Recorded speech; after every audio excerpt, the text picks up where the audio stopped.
March 21st, and that was to, because I'd just gone down and marched across the Edmund Pettus Bridge with John Lewis the last time across the bridge, and it was to go do a debrief, and then of course COVID hit, and so we didn't get to do that.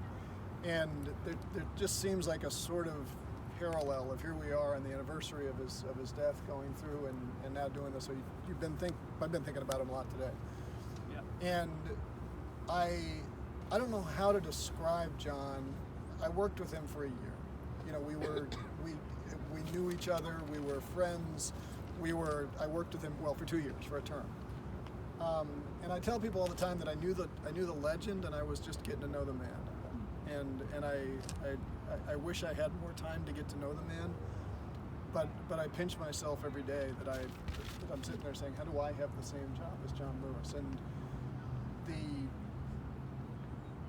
the fact, his commitment to everybody being equal meant that he treated me like his equal, which is insane. And I mean that genuinely. Like, I would sit there and say, how are you so kind to Matt Gaetz?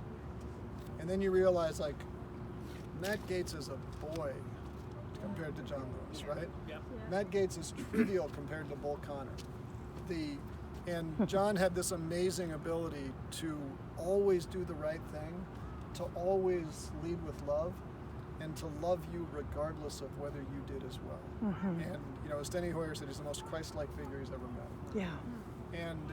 And I almost hesitate to tell you that because it's really hard to be inspired by legends, right? It's much easier to be inspired by people who are flawed, you know? And so I wanted just first to tell you a story about the man, not the legend. The first time I ever talked to John Lewis, I'd been sworn in, I'd been in Congress for, I don't know, a month. And we're voting on the Journal. The Journal is a piece of arcana. That is, we are required to vote every week to affirm that the written record of the House that week is consistent with what took place on the floor. Anybody who is an informed voter on that has way too much time on their hands. But as a parliamentary matter, this is the chance to say, does the written record conform, and you have to go through and do this. And so we walk in, and it's the vote on the Journal. And I walk in, and there's John Lewis standing there, and I'm saying, I work with John Lewis, I work with John Lewis. And I walk up, and he says, how are you, brother? I said, I'm fine. And he goes, I got a little pointer for you. Always vote against the Journal. I said, all right, give me some details. And he said, when you go for your election, people are going to say, how often did you vote with the speaker? And the speaker always votes for the Journal. And the voters don't know the difference. So you always vote against the Journal, and then your score says that. And I'm thinking, this is John Lewis. This is the advice he gave me. So I'm thinking, like, oh, that's kind of cool. Like, you know, I'm now getting to know the man a little bit. So fast forward a couple months, and we called the floor, and it's the Journal vote again. And I see John standing down there by one of the voting machines. So I walk in, and I put my arm around him, and I say, you know, a wise man once told me to always vote against the Journal. I stick the card in the machine, and I hit no. And he looks up at me. He's a short guy. He goes, I'm going to vote yes today. And that was sort of John Lewis, just this like wonderfully kind and funny and decent human being. And so now fast forward to, you know, going across the bridge with him last year, he was never betrayed his frailty, but COVID was starting to come. And so we were not spending we were trying to give as much distance around him as he could, so he wasn't spending as much time with us as he wanted to and as we wanted to, but was still there and was being the presence and the life force that he was. But we're still there with all of these icons of the moment. I was saying, you were talking about Viola Luiso. Her daughter was there with us, walking across the bridge. Ruby Bridges was there with us. Jim Lawson, who taught Martin Luther King nonviolence, was there. Bernie Lafayette and his wife, you know, freedom singers. Chuck Neblett, just all these sort of icons of the era were down with us. And so you spent the week with them. And I was sitting there at breakfast one morning talking with Chuck Neblett. I don't know if you guys know, just an amazing human being. And just two stories to share. The first is that I was saying to him, how did you, like, walk me through what it meant to be nonviolent? Because he was, had these stories about being, beaten down and just horrific acts of violence.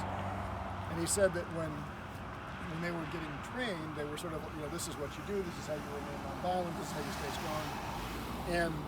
And I said, did you ever have second thoughts? And he said, I knew from the start. He said, I told Jim Lawson, if they ever come after my family, the violence is coming out. Like, that's the line. And he said, and Lawson said to him, okay, you've got your line, just give me your word that up until that line you won't do it. And he said, I never got called to do it, but he said, we all had our lines with one exception.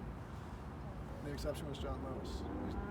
He said, John Lewis, he said, he was never, and you watch that footage of him on the bridge, it never crossed his mind, other than that was the right thing to do. And that gets into the legend, because I don't know how you do that. The second story Chuck told me, which is relevant to what you all are doing now, I said, all right, so here your parents knew people who were lynched. Your grandparents, were just out of slavery, right? What possibly gave Martin Luther King, Rosa Parks, the courage to stand up? Like, what was it about this moment that said this is all of a sudden we're going to have this courage to lead and to create this movement that didn't exist? And Chuck didn't even hesitate. He said it was Emmett Till. And it was really interesting. He said, and I find myself thinking about it a lot in this weird job that I have. He said I have tremendous respect for Martin and Rosa, his words. But he said it was Emmett Till's body that created the movement. And once the movement existed, the leaders followed. And I find myself thinking, like, with all the stuff we all think about, like, how am I gonna lead some grand movement? And then you look around and say, how did I get this job? I got this job because there was a women's march, because there was March for Our Lives, because there were climate strikes, right? Because I got reelected because there were Black Lives Matter rallies. Tell me who was the leader of the women's march? Who was the leader? Like, the leaders aren't there yet, right? But the movement came along, and so what you guys are doing, pushing this stuff, the movement matters, right?